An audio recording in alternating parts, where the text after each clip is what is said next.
Hey everybody, thanks for tuning in this next episode of In the Dirt with ASOTU. I got a special guest with me today. He's actually on day 3 of his new job, which is a big transition for him. I'd love to introduce you to Jeremy Stevens, who is the mobile service director now at Bozard Ford in Florida. So Jeremy, thanks for joining us. Oh, thank you for having me, Jordan. I'm glad to be here. Yeah, man, it's a huge pleasure to do this with you. I've been following you for a long time. I know we were just joking about this, but you were on a Ted Ings event, and after hearing you speak on there, I was like, oh my gosh, man, this guy knows what's up. This cat knows what's going on. Got to connect with him. Got to start following him. And really, the heart of what attracted me to what you do and how you speak to others is people. It's very clear that your passion is centered around people. I know you know that, but Yeah. maybe other people within automotive don't necessarily know that about you. So I just want to make sure that's very clear from the very beginning. So, man, huge congrats on your transition to Bozard. How has it been going so far? It's been going great. It's a huge transition. I left my hometown that I was born and raised in, a company that I love, that I spent 20 years there. That's right. So it was a huge decision, but I just felt like it was my time to go. And I always followed, Bozard Ford and what Ed was doing, and the vision and the place, and it just kind of made sense. And we're here now, so yeah. We're in a different spot. All my kids are grown. It's the first time I got to make a decision all by myself without having to. As an empty nester, that's like, right. Yeah, it's like they're going to school. It's like my kids are grown now, so Michelle and I are in a different spot in our life. So,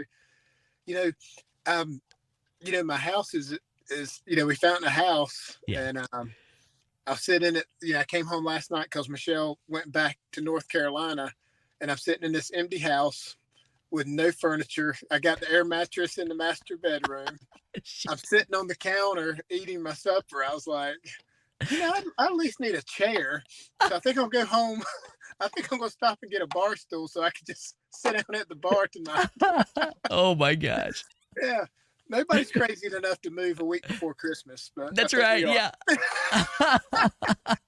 But yeah, that tells me too is that not that where you were at was a bad thing or a bad situation, because man, 20 years where you were was a huge accomplishment. Being able to grow within that organization, but now kind of blossoming into this next stage of life, being an empty nester, joining Bozard, joining the great Ed Roberts on his team. Yeah. It's probably got to feel like quite an accomplishment, almost like a dream come true. Like, how do you feel about that, Jeremy?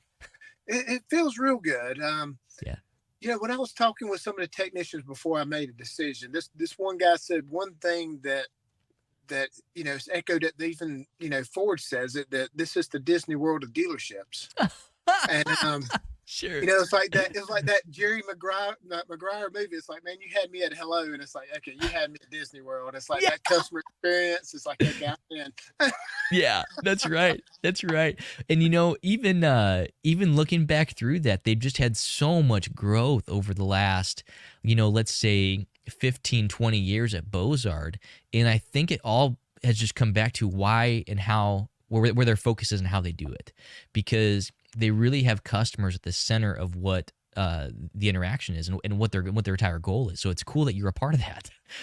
It is. It is, because it's all, they talk is about the customer and it's about the employee. And it's just pretty cool to see behind the scenes with it, because you always wonder, it's like, okay, is it that good? And it's like, it is. And, it's very inspiring.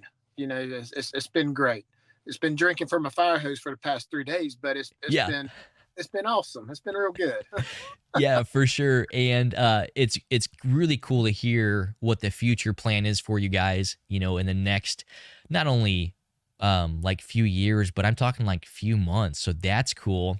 Now, I'm going to save that for actually a future episode on ASOTU's Auto Collabs when we have you on that here in a week or two. So we'll save that, but let's talk about what really attracted you to automotive. So Jeremy, how did you get started in automotive? What brought you into this industry? So it was really a rash decision. It wasn't, it's one of those decisions. It wasn't the best decision, but it was a decision because my older brother, he was a straight A student. Sure. So he made it hard for me because I wasn't a straight A student. I Yeah. was I was happy if I got a D. I celebrate. I feel like my parents should have got me ice cream for getting a D, but they didn't. And I barely passed high school. And then I remember my mom set me down and said, "You got to go to some kind of college." I was like, "I'm not even going to take the SAT. I just want to go work." Yeah. And so we compromised, and I did like working on cars. I kind of like cars, and I was like, and I was looking through a Wake Tech community college, and I was like, okay, so this automotive program's a year. I like cars.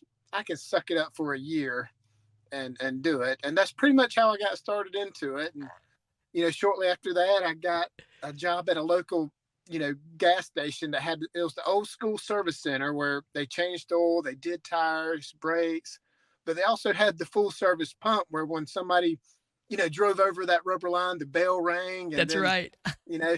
made my 17-year-old self come running out pumping people's gas. I didn't have the onesie jumpsuit though. It wasn't that. I'm thinking of you with one of those little change clickers too, like on your belt, so you can get change real fast. No, I did have to squeegee everybody's windows off. Yeah, that's funny. I remember some of the seasoned people would point at the windshield, and I had to go back and redo it again. So I learned a lot of customer service skill. When people would fuss me out because I didn't do a good job wiping their windows or anything. So it was a great experience. But that's pretty much how I got into it.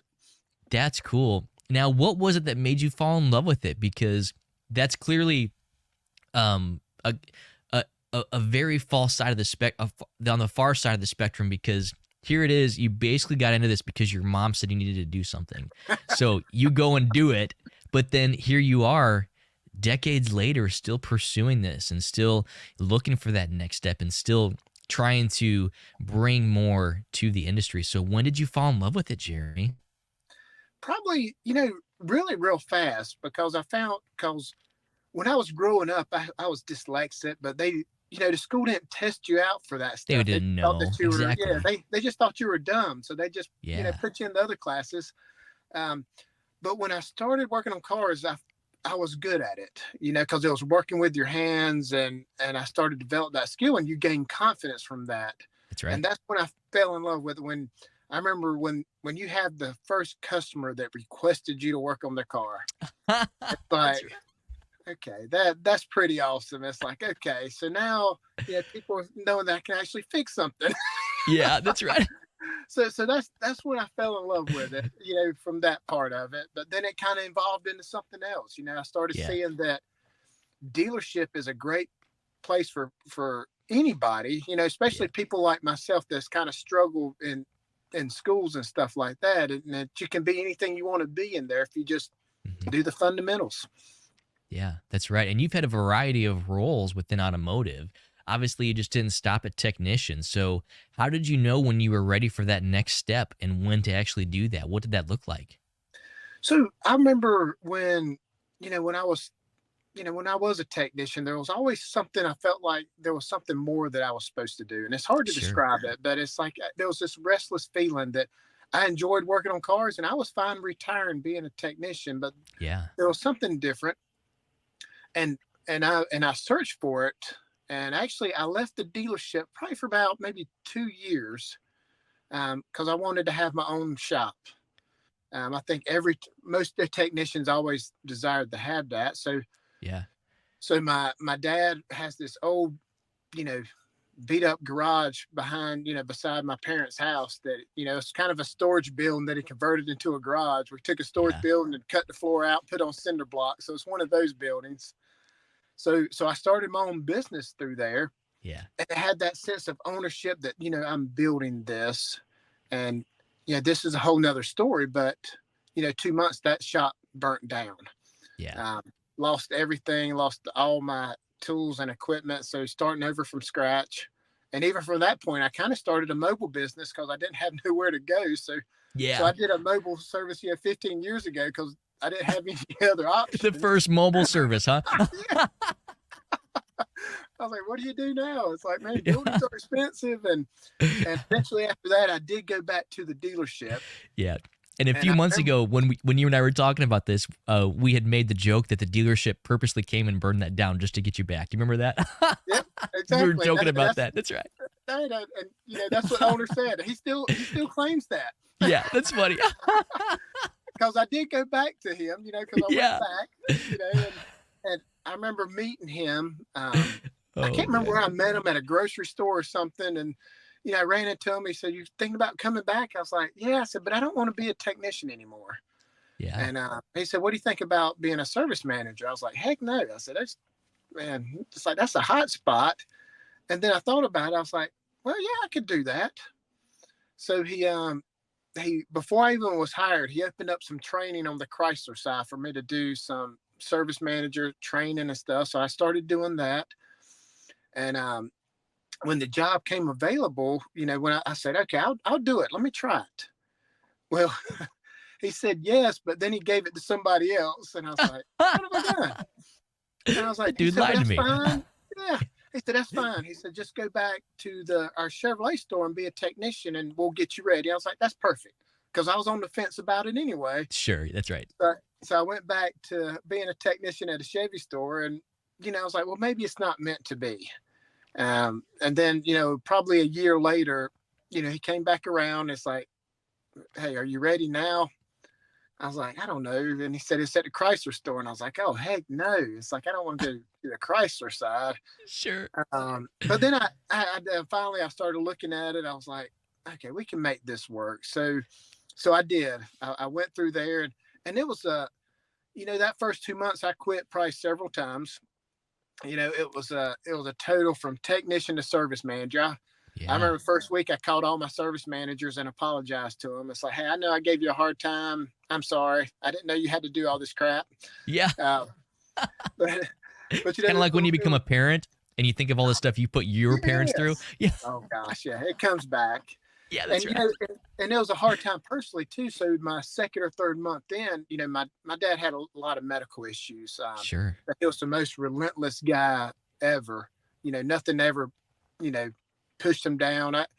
There's so many medical things wrong with him, but he kept getting up and running. But this last time he couldn't. And eventually he passed in the hospital. So it was a horrible 3 months, was totally horrible just because everything going on. But then I started seeing some little wins. This is when I discovered leadership. This is where I discovered personal growth. And then because I always believe if you get better, everything around you gets better. So that's my big thing with personal growth, because it ripples effect into your family, and, it's a cool thing to see. And as soon as I started training myself, I discovered John Maxwell, and, in this old nasty closet, I cleaned this closet out. I was like, what is this big old box in the bottom of this Probably closet? cassette tapes too. Yes, it was VHS tapes of John Maxwell. And it had these laws of leadership. I was like, what the heck are they talking about laws? There's no thinking laws in leadership.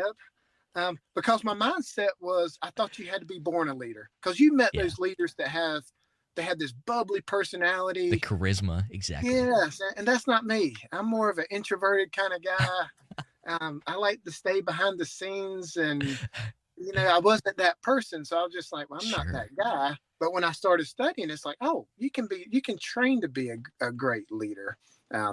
So that's kind of, I didn't have a VHS, that was the time. It's like, gosh, I ain't seen that as long, but I found them on YouTube. So that's why I tell people, it's like, you don't have to buy anything. It's like, just go on YouTube. Right. Everything's on YouTube now. So that's when I started, fall in love with personal growth and leadership. And that's like the other love that really got me into it, because once I started getting better, I was better at my job, and then the people around me got better, and you see them develop, and you see them win, and then it's like, oh my goodness, this is good, because once they start winning, everything else falls into place. Well, cool. I know we're going to share a lot more on the next episode that we have you on with Auto Collabs, Kyle, Paul, and Michael Cirillo. And we'd love to learn more about the future of remote service and mobile service, what that looks like. But Jeremy, thank you so much for joining us today, and thank you for allowing us to share your story. Thank you, Jordan.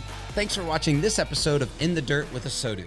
If you're new to our channel, make sure and mash that like and subscribe button. Also, check out some of these links for our other great podcasts and content.